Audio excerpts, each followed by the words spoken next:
Facebook. An article called 15 Images of a Sloth That Will Just Make You Laugh. Comment.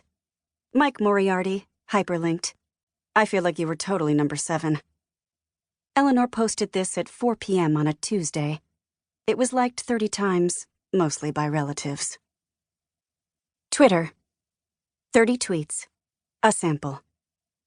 This is why Marianne Goodacre is my favorite writer. The link is to a quote about writing being difficult, but also rewarding. It was favorited 2 times by people Eleanor didn't really know that well. Instagram. 2 pictures.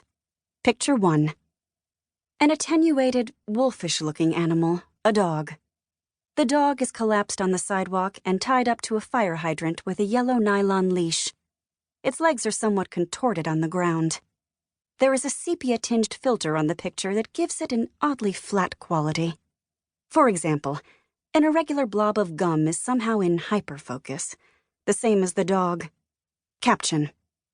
Mike saw this little guy just chilling out near our Sunday brunch spot. Hashtag goals. It was liked 15 times. Picture 2. Eleanor and her boyfriend, Mike.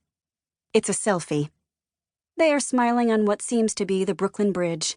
There are brownstones, industrial water, and cables behind them. Eleanor has her arm slung around Mike's neck. She is kissing his cheek. It is a very flattering picture, of Eleanor especially.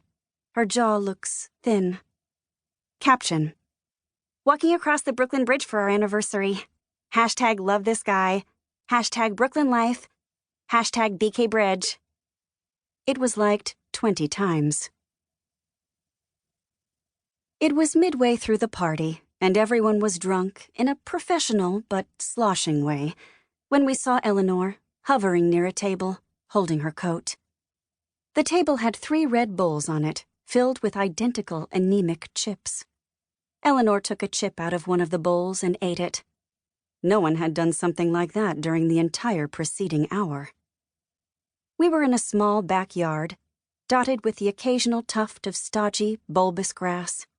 A twister tarp lay discarded under a tree, getting dirtier as people stepped on it.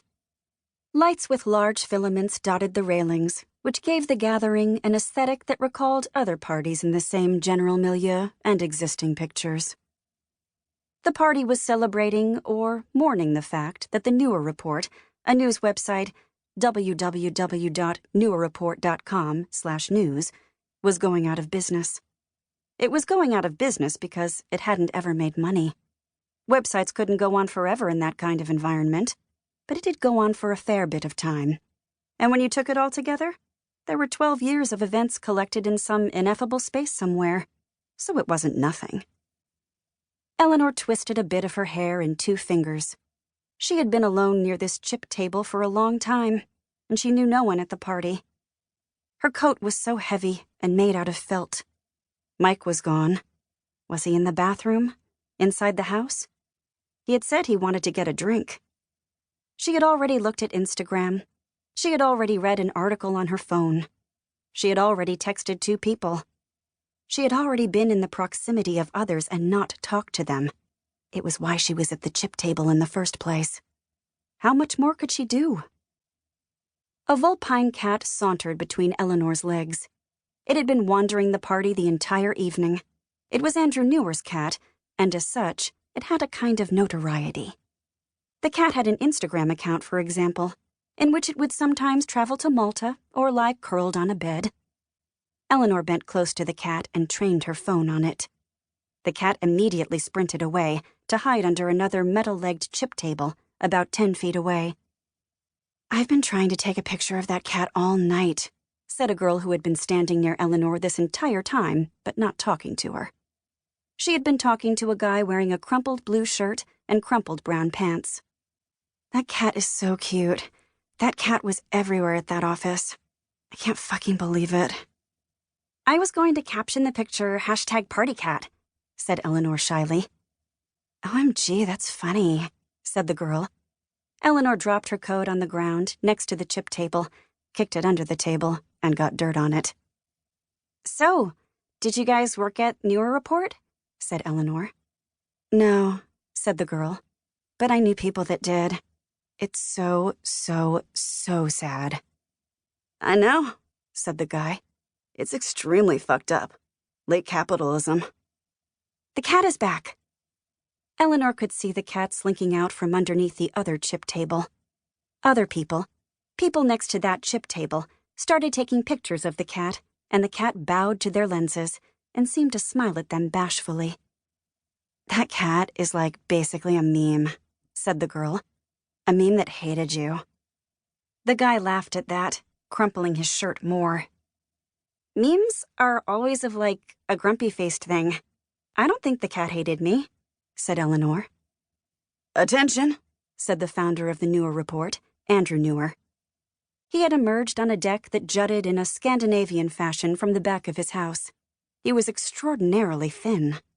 Odd bones emerged from his face that Eleanor had never seen before on another human person. One under his eye, another in his forehead. Where was Mike? "Thank you all so much for coming." Andrew Newer cleared his throat.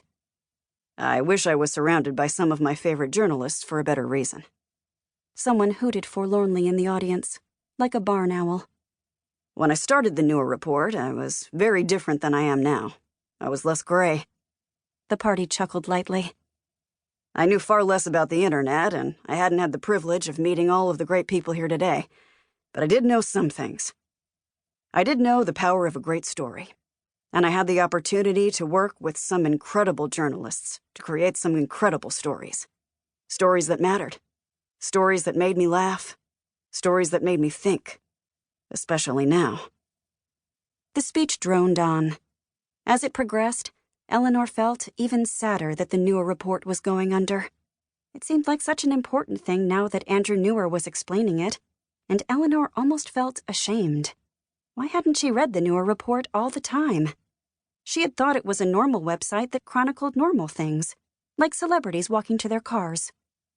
The last story she remembered reading on it was called 10 Ways to Maximize Your Productivity Zone, which was a slideshow about study habits and work productivity, illustrated by luridly colored photos of a woman splayed near a computer, holding her head as if gripped by intense pain. "It's so sad," whispered the girl Eleanor was standing next to. Andrew Newer was still talking. "I know," said Eleanor. "It sucks. I read the Newer report every day.